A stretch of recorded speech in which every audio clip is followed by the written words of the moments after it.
राष्ट्रीय पशुवैद्यकीय विज्ञान संस्था आणि महाराष्ट्र पशु व मत्स्य विज्ञान विद्यापीठ नागपूर यांच्या संयुक्त विद्यमाने दीक्षांत सोहळा व 2 दिवसीय वैज्ञानिकांच्या अधिवेशनाचे आयोजन महाराष्ट्र पशु व मत्स्य विज्ञान विद्यापीठाच्या सभागृहात आयोजित करण्यात आलं होतं। या सोहळ्यात देशभरातील विविध क्षेत्रातील नामांकित ज्येष्ठ पशुवैद्यकांना फेलोशिप प्रदान करण्यात आली।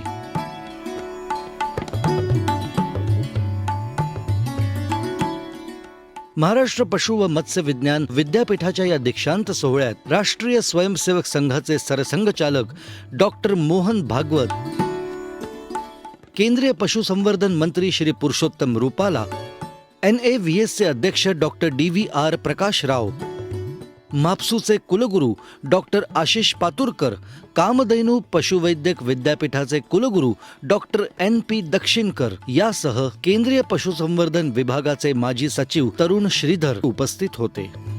कार्यक्रमाची सुरुवात मान्यवरांच्या उपस्थितीत दीप प्रज्वलनाने करण्यात आली। यानंतर उपस्थित मान्यवरांचे स्वागत करण्यात आले। महाराष्ट्र पशु व मत्स्य विज्ञान विद्यापीठ नागपूरचे कुलगुरू डॉक्टर आशिष पातुरकर यांनी विद्यापीठाच्या कार्याचा आढावा घेतला। 20th annual convocation cum scientific convention of National Academy of Veterinary Science on restructuring veterinary education, research and extension for enhancing livestock and poultry production to boost the GDP at MAPSU Nagpur.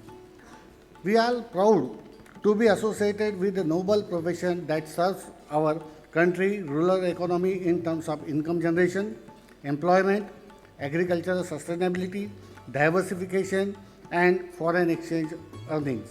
या प्रसंगी कॉम्पेडियम पुस्तकाचे विमोचन माननीय सरसंघचालक doctor Mohan Bhagwat यांच्या हस्ते मान्यवरांच्या उपस्थित करण्यात आलं। यानंतर NAVS चे अध्यक्ष डॉक्टर DVR प्रकाश राव यांनी आपले विचार मांडले। Animal husbandry is one of the fastest growing sectors, contributing over 33% of GDP of agriculture and 4.11% to overall national GDP through its products like milk, meat, eggs and wool, employing around 21 million people, approximately 8.8% of Indian population. The animal husbandry sustains livelihood of farmers in climatic adversities when agriculture fails, thus providing food and financial security to the rural farmers, avoiding suicides. यानंतर कामधेनु पशुवैद्यक विद्यापीठ रायपूरचे कुलगुरू doctor NP Dakshinkar यांनी आपले मनोगत व्यक्त केले। Veterinary profession ये एक mono activity थी और उन दिनों वेटरनरियन का मुख्य प्रमुख कार्य जो रहता था वो तो एनिमल ट्रीटमेंट और दूसरा तो रिंडरपेस्ट का eradication means prevention of the diseases. But over a period of time हम देख रहे हैं कि GDP में इतना बढ़िया कंट्रीब्यूशन और ग्रोथ रेट हम देख रहे हैं कि डेयरी में 6.5% की ग्रोथ रेट है, पोल्ट्री में 8% की ग्रोथ रेट है, मीट में 6% की ग्रोथ रेट है। In spite of that the fund that should flow for the development of this profession is not being given, whatever may be the reasons. परंतु एक बात निर्विवाद है कि आने वाले दिनों में वेटरनरी प्रोफेशन और livestock sector is going to act as a growth engine of the Indian agrarian economy, and if we want to achieve the goal definitely there should be flow of the funds. राष्ट्रीय स्वयंसेवक संघाचे सरसंघचालक doctor Mohan Bhagwat यांच्यासह मान्यवरांना मानद fellowship प्रदान करून गौरविण्यात आलं।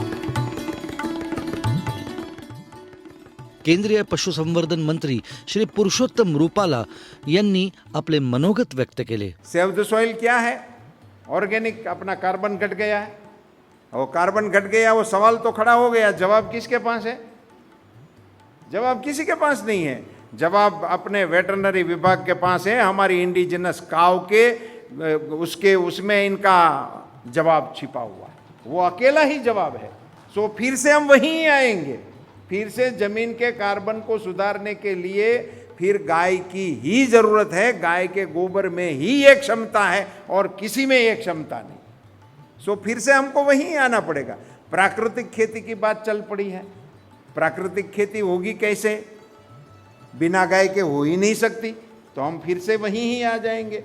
सो फिर से गाय का और हमारे पशुधन का ये समय आने वाला है। मैं तो ऐसा मान रहा हूं कि पूर्व में जो था इससे भी अच्छा समय आने वाले दिनों में पशुपालन विभाग का और पशुओं का हमारी इकोनॉमी में, हमारे ग्रोथ में, हमारे समाज जीवन में आने वाला है। राष्ट्रीय स्वयंसेवक संघाचे सरसंघचालक डॉक्टर मोहन भागवत यांनी उपस्थितांना मार्गदर्शन केले। हमारे देश में कम से कम 8000 वर्ष पुरातन कृषि है और हमारी कृषि हमेशा पशुओं पर निर्भर रही है। तो हमारी कृषियों में अनेक क्रॉप्स और साथ में अनेक विध पशुपालन ये सदा रहा ही है। ये बात ठीक है कि 8000 साल से कोई कृषि विद्यापीठ हमारे यहाँ नहीं थे, हमारे यहाँ कोई साइंटिस्ट वगैरह नहीं थे, लेकिन हमारे खेत और हमारी पशुशालाएं ही हमारी लेबोरेटरीज थी और हमारे कृषक पशुपालक यही हमारे साइंटिस्ट थे। ये ठीक है कि बीच के काल में हमारे यहाँ इसमें जो सतत अनुसंधान की आवश्यकता रहती है, नई नई बातें सामने आती है, विज्ञान विकसित होता है तो सत्य का नए सिरे से पता चलता है, वो प्रोसेस बंद हो गई तो हम पिछड़ गए। पिछड़ने के दो कारण थे, एक तो हम चले ही नहीं, हमने चलना बंद कर दिया, हम पीछे हो गए। दूसरी बात है कि जितना हमारे पास था वो भी हम भूल गए।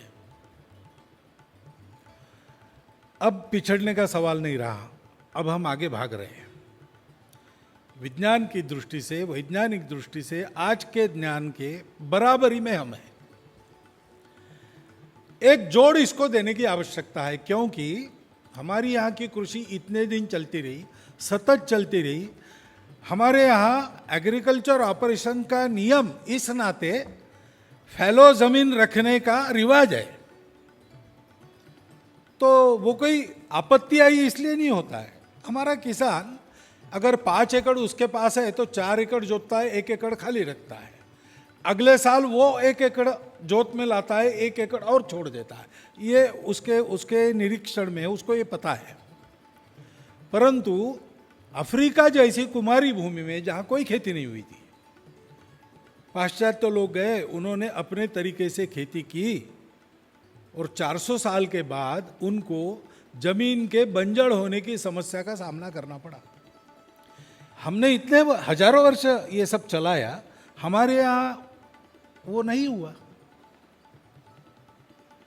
तो हमारे पास एक ऐसा विज्ञान है जो बिना साइड इफेक्ट के ये सारे परिणाम दे सकता है।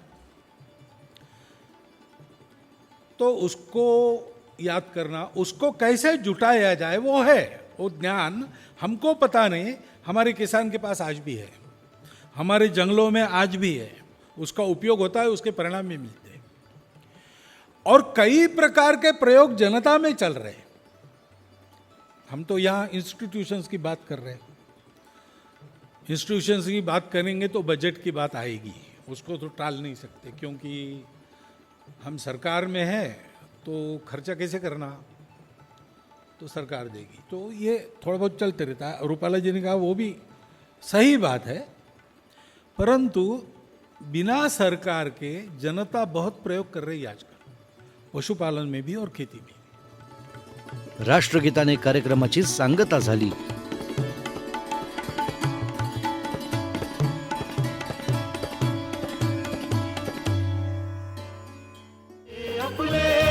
कृषि कल्याण